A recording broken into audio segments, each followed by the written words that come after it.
بسم اللہ الرحمن الرحیم. آپ لوگوں کو یاد ہوگا کہ جب ہم نے عربی زبان کی تدریس کا آغاز کیا تھا تو ہم نے اس چیز پر بات کی تھی کہ زبان کیسے بولی جاتی ہے. یہ بات زیر بحث آئی تھی کہ زبان مختلف کلمات کے اوپر مشتمل ہوتی ہے، جو حرف ہیں، جو اسم ہیں، جو فعل ہیں، لیکن زبان ہمیشہ جملوں میں بولی جاتی ہے. اور جس طریقے سے میں نے اس وقت بھی واضح کیا تھا کہ ہم جب جملوں کی شکل میں اپنا مدعا بیان کر رہے ہوتے ہیں تو اصلاً ہم کچھ افراد پر، کچھ چیزوں پر، کچھ مقامات پر یا اسی نوعیت کی کچھ اسماء کے اوپر بات کر رہے ہوتے ہیں. تو عربی زبان میں جملے کی ایک قسم جملہ اسمیہ ہوتی ہے، اور زبان کے اندر جب ہم دوسرے پہلو سے بات کرتے ہیں تو پھر افعال زیر بحث آ جاتے ہیں. کون کیا کر رہا ہے، کیا کیا جا رہا ہے، کیا ہو رہا ہے، کون ہے، کیا ہے، کیسا ہے، کیا وصف ہے، یہ جملہ اسمیہ میں زیر بحث آتا ہے. اور کوئی کام ہو رہا ہے، کیسے ہو رہا ہے، کیا جا رہا ہے، یہ جملہ فعلیہ میں زیر بحث آتا ہے.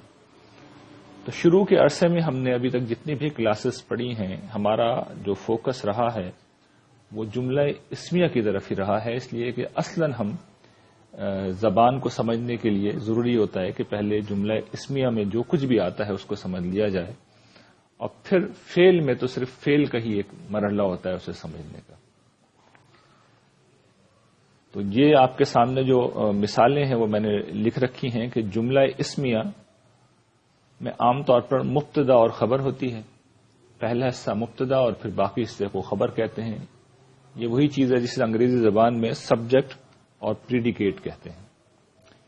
اس کی جو مثالیں آپ کے سامنے ہیں، جو کچھ ہم نے پچھلے دنوں میں پڑھا ہے، ھذا کتاب، یہ اس میں اشارہ ہے جو کہ یہاں پر بطور مبتدا آیا ہے، اور خبر اس کی جو ہے وہ کتاب ہے. الولد الزکی صالح، یہ ایک اور مثال ہے. اس میں ایک ترکیب ہے صفت اور موصوف کی، ذہین لڑکا، الولد الزکی. یہ صفت اور موصوف کی ترکیب مل کر مبتدا بنا رہی ہے اور صالح اس کی خبر ہے. اور تیسری جو مثال ہے اسمہ زید، تو یہ جو ضمیر ہے ضمیر مجرور ہے، اور یہ مضاف مضاف الیہ کی بھی مثال ہے. اگر آپ نے وہ سارے اسباق پڑھ رکھے ہیں جو پہلے ہم نے پڑھے ہیں یہاں پر اس کلاس میں، اور آپ ریگولر اٹینڈ کرتے رہے ہیں، اور اگر فرض کیجئے کہ آپ نے ریگولر اٹینڈ نہیں بھی کیے لیکن اگر آپ نے ویب سائٹ پہ جا کے سنے ہوں تو پھر یہ زیادہ مشکل نہیں ہے جو بات کچھ میں یہاں پر عرض کر رہا ہوں کہ یہ کیا چیزیں ہیں. ظاہر ہے کہ اگر وہ چیزیں نہیں سمجھی تو پھر کوئی مسئلہ نہیں ہے، اسے نظر انداز کر دیجئے. جو نئی چیز ہم پڑھیں گے آج وہ فعل ہے، اور فعل کی ڈیفینیشن آپ کے سامنے ہے کہ یہ وہ کلمہ ہے جس میں کسی کام کا کرنا یا ہونا پایا جائے، اور تین زمانوں میں سے کوئی ایک زمانہ بھی اس کے اندر پایا جاتا ہے.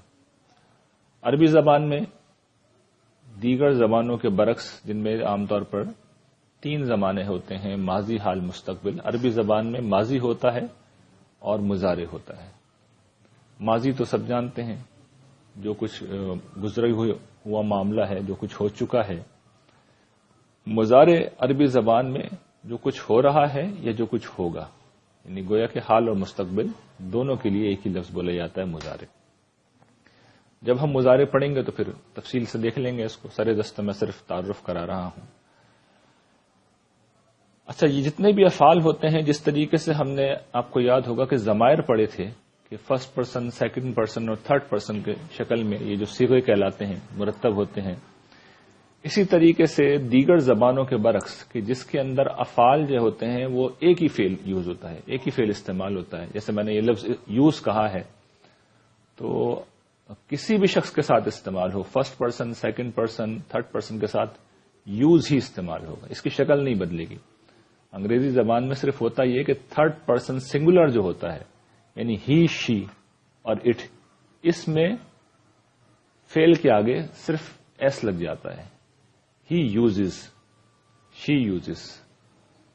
اس کے علاوہ I use, we use, they use. لیکن فعل کی شکل میں کوئی تبدیلی نہیں آ رہی.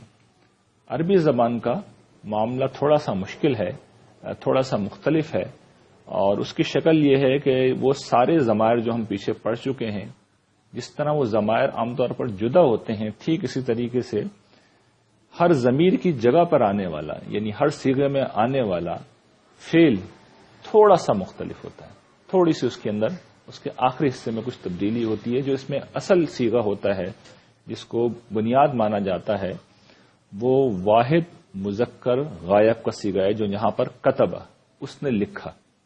اس کو اصل مانا جاتا ہے، اس کو روٹ مانا جاتا ہے، اس کو بنیاد مانا جاتا ہے. کسی بھی فعل میں واحد مذکر غائب کو روٹ مانا جاتا ہے. جیسے کہ یہاں پہ کتبہ، آپ غور کیجئے، یہ جو چارٹ آپ کے سامنے بنا ہوا ہے، اس میں باقی جتنے بھی صیغے ہیں وہ اصل میں اسی کی ہی معمولی سی تبدیل شدہ شکلیں ہیں. تو اصلاً اگر آپ ریکال کریں تو یہ گویا کہ کیا ہے، یہ وہی چیزیں ہیں جو ہم ضمائر میں پڑھ چکے ہیں. یعنی ہوا، ہیا، انتا، انتی، اس طرح کی چیزیں جتنی ہم نے پڑھی ہیں، ضمیر، یہ گویا ضمائر کی جگہ ہم نے افعال رکھ دیے. صرف اتنا سا فرق ہوا ہے. تو اب فرض کر لیجئے کہ میں کتبہ جب آپ کے سامنے پڑھ رہا ہوں کہ واحد مذکر غائب، تو اس میں ہوا کی ضمیر جو ہے وہ پوشیدہ ہے. ہوا کتبہ، اس نے لکھا. تو ہوا کا لفظ اصل میں یہاں پر انڈرسٹوڈ ہے. صرف کتبہ کہنا کافی ہے، لیکن اس کا مطلب یہ ہوتا ہے کہ ہوا کتبہ، اس نے لکھا. تو یہ کیا ہے؟ واحد مذکر غائب. اب اس کا طریقہ یہ ہوتا ہے کہ اس کو رائٹ سے لیفٹ کی طرف پڑھتے ہیں. یعنی جس ترتیب سے میں نے لکھا ہوا ہے، کتبہ تثنیہ کے لیے آئے گا کتبہ، الف آ گیا، اور جمع ہو جائے گا کتبو. ٹھیک ہے. اسی طریقے سے جب مؤنث میں ہم آئیں گے واحد غائب کے لیے، تو کتبت، اب بے کے آگے تے آ گیا اور تے کے اوپر جزم لگ گیا. کتبت، کتبتا اور کتبنا، یہ جمع ہے.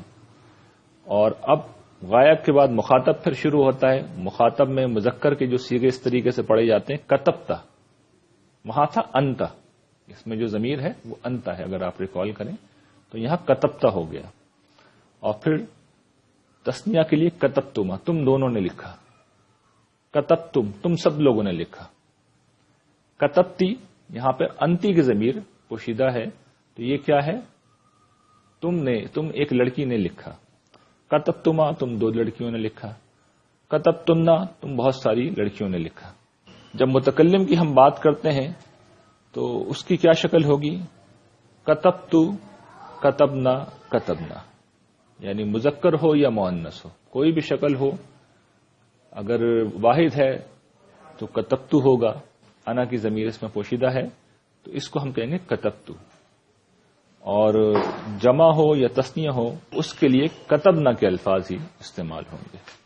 تو یہ چارٹ آپ کے سامنے یہ واضح کرتا ہے کہ مختلف افعال کس طریقے سے عربی زبان میں استعمال ہوتے ہیں.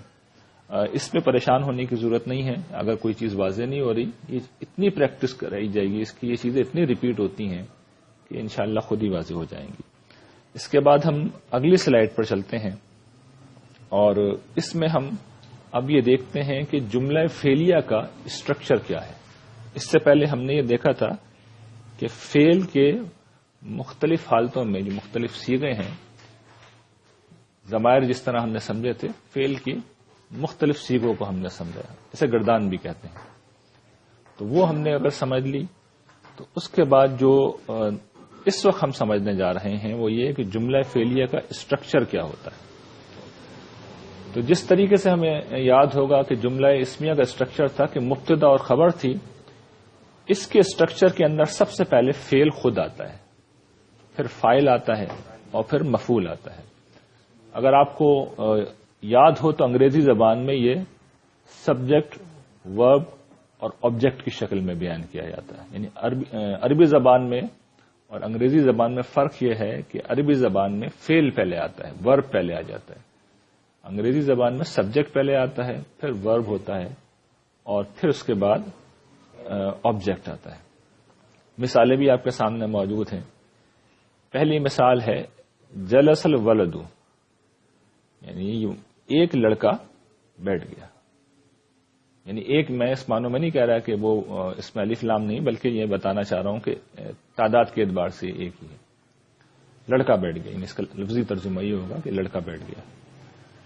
تو یہ جو فعل ہے یہ مفعول کا تقاضا نہیں کرتا. اس طرح کے افعال لازم افعال کہلاتے ہیں. ان کی تفصیل ہم آگے پڑھیں گے جب ہم ایکٹیو وائز اور پیسو وائز کو پڑھیں گے. میں صرف یہ بتا رہا ہوں کہ یہاں پر مفعول کی ضرورت نہیں ہے، لیکن ہوتی ہے، اکثر ہوتی ہے. اس کی ایک مثال آپ کے سامنے ہے، قرأ الولد القرآن. قرأ الولد القرآن، اس کو ایسے پڑھیں گے کہ لڑکے نے قرآن مجید کو پڑھا. یہ دونوں ماضی کی مثالیں ہیں، اور اس میں آپ نے دیکھا کہ فعل کے ساتھ فاعل تو ہوتا ہی ہے اور مفعول بھی ہوتا ہے. تو اس کو ہم کہتے ہیں فعل متعدی، اور یہ مفعول کا تقاضا کرتا ہے. تو جملہ اصل میں جملہ فعلیہ انہی تین چیزوں سے بنتا ہے، فعل سے، فاعل سے، مفعول سے، اور ان تین کے علاوہ جو کچھ بھی آ رہے ہوتے ہیں وہ سب متعلقات کہلاتے ہیں. اچھا، اس کی جو ہے وہ اب یہ سمجھ لیجئے کہ اعرابی حالت کیا ہوگی. تو فاعل جملے میں ہمیشہ حالت رفعی کے اندر ہوگا. جس طرح مبتدا حالت رفعی میں ہوتا ہے، تو اس میں جملہ فعلیہ میں فاعل ہمیشہ حالت رفعی میں ہوتا ہے، اور مفعول ہمیشہ حالت نصبی میں ہوتا ہے. ایک مثال قرآن مجید سے آپ کے سامنے ہے. یہ سورہ بقرہ کی آیت ہے اور اس میں بہت سارے افعال استعمال ہوئے ہیں. فَهَزَمُوهُمْ، اللہ تعالیٰ کہتے ہیں کہ ان لوگوں نے ان کو شکست دی. یعنی یہ کون لوگ ہیں؟ بنی اسرائیل نے جالوت کے لشکر کو شکست دی. تو ہزمو میں ہم کی ضمیر پہلے سے پوشیدہ ہے، وہ پیچھے بیان ہو چکی ہے، اس لیے یہاں بیان نہیں ہو رہی. مطلب یہ ہے کہ بنی اسرائیل نے جالوت کی فوجوں کو شکست دی. تو یہ کیا تھا؟ فعل تھا، اور فاعل کی ضمیر اس کے اندر پوشیدہ ہے. جب بیان نہیں ہوتا تو پھر وہ انڈرسٹوڈ مان لی جاتی ہے کہ وہاں موجود ہے. ہم کی ضمیر موجود ہے، اور ہم بطور مفعول بھی آیا ہے. باذن اللہ اصل میں یہ متعلقات ہیں، اس کو میں نے سرخ کلر سے واضح کیا ہے. پھر اگلا ایک جملہ ہے جملہ فعلیہ، وَقَتَلَ داؤد جالوتا، کہ داؤد نے جالوت کو قتل کیا. اب اس میں وہ بالکل اعراب آپ دیکھ لیجئے کہ واضح ہو گئے. داؤد کے اوپر جو ہے وہ پیش ہے اور جالوت کے اوپر زبر. یہ حالت رفعی میں ہے فاعل، اور مفعول حالت نصبی میں. وَآتَاهُ اللَّهُ الْمُلْكَ وَالْحِكْمَةَ، اس میں دیکھ لیجئے کہ الملک یعنی کہ بادشاہی، اور الحکمت جو ہے یعنی کہ حکمت و بصیرت جو ہے، یہ مفعول ہے. یہ کیا ہے؟ مفعول ہے، اور اس لیے حالت نصبی میں ہے. اللہ جو ہے وہ حالت رفعی میں ہے، اس لیے کہ اللہ تعالیٰ فاعل ہے. اور فعل شروع میں آ گیا ہے کہ اللہ نے دیا حضرت داؤد علیہ السلام کو. کیا دیا؟ ان کو بادشاہی بھی دی اور حکمت بھی دی. وَعَلَّمَهُ مِمَّا يَشَاءُ، اور انہیں سکھایا مما یشاء، جو اس نے چاہا. تو یہ آپ کے سامنے پورا ایک اسٹرکچر جو ہے جملہ فعلیہ کا واضح ہو گیا. قرآن مجید میں جملہ فعلیہ بہت زیادہ استعمال ہوتے ہیں، تو اسی پہ انشاءاللہ ہمارا آنے والے دنوں میں فوکس رہے گا. کچھ مباحث ابھی جملہ اسمیہ کے باقی ہیں، ان کو ہم پورا کر لیں، تو اس کے بعد انشاءاللہ پھر اس کو ہم مزید تفصیل کے ساتھ کریں گے. وآخر دعوانا الحمدللہ رب العالمین.